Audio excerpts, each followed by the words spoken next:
If the Big Bang Theory is true, then I would like to know what exploded and where did it come from and where did the energy come from and where did the space come from for the matter to expand into, and where did the organization come from and where did the information come from. There's a whole host of questions that are a whole lot harder for you to answer than in the beginning God.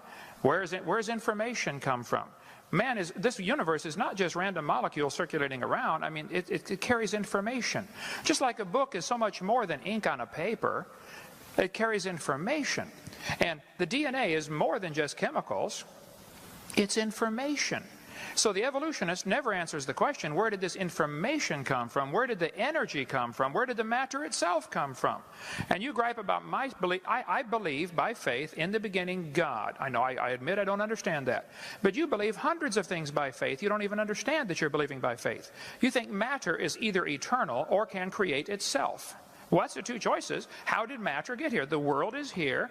Where did the matter come from? Did it just happen by itself? Or is it all just imaginary? We're not really here at all. You're faced with the option of, we're not really here, this is all just our imagination, or it had a beginning, or matter is eternal, which is both of the second two options are in violation of the obvious laws of thermodynamics. Matter doesn't create itself. And everything degrades over time, so either it had a beginning or it didn't. If it had a beginning, then what was before the beginning? I mean, there's so many thousands of things you take by faith. I say in the beginning God, and you say, well, this matter somehow either was always here or created itself, and then this matter somehow became alive, and then this first living thing learned how to reproduce, and then it learned how to make something other than its kind. I mean, even though nobody's ever seen that, nobody's ever seen a dog produce a non-dog. Or you mentioned about, the fact that a wolf and a fox and a dog coming from a common ancestor of Noah's Ark in only 4,400 years. For heaven's sake, you believe they came from a rock. I mean, come on. I don't think my theory is that silly at all.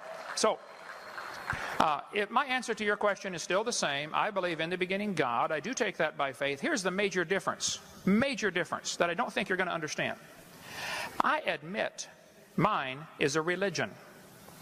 They do not admit theirs is a religion. They want you to think what they believe is science, and all of you should pay for their religion to be taught in this university. And that's the situation we have today, and that's unfortunate. There have always been situations where the majority taught something. I mean, in the Soviet Union 15 years ago, if you stood up and said, hey kids, I don't believe in communism, I think capitalism is a better system, you would be in Siberia if you survived. And here in Emory University, if you stood up in your classroom and said, I don't believe this evolution theory is true, I think it's pretty obvious there must have been a designer to this system, you would be in intellectual Siberia. You would lose your job. It has happened to hundreds of teachers, just simply for standing up and say, look, I think the evidence is here, folks. There must have been a designer.